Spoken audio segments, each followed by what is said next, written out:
Les actions du fabricant japonais d'électronique Sharp se sont effondrées vendredi après que son acheteur potentiel Foxconn a suspendu son offre d'acquisition. Selon certaines sources, la raison de ce délai pourrait résider dans des dettes qui n'auraient pas été divulguées auparavant. Ce revirement de dernière minute a eu lieu tout juste après que les membres du conseil d'administration de Sharp avaient accepté l'offre d'acquisition de Foxconn d'un montant de 660 milliards de yens. Après 5 années de pourparlers en vue d'une fusion-acquisition, Sharp a décidé jeudi de vendre les 2 tiers de ses parts à Foxconn, un grand fabricant taïwanais d'appareils sous licence.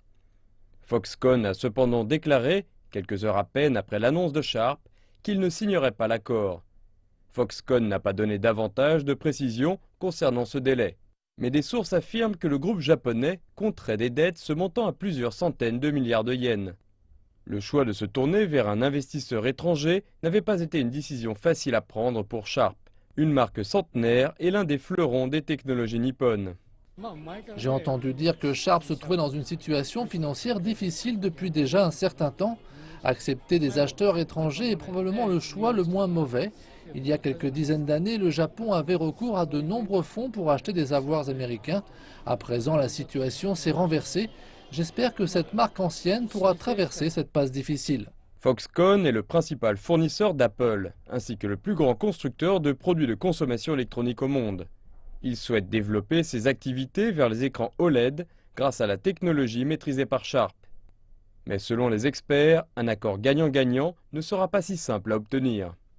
Certaines des technologies de Sharp pourraient être utilisées dans d'autres domaines, mais certaines autres technologies, telles que les panneaux solaires, s'avéreront difficiles à transférer à des tierces parties.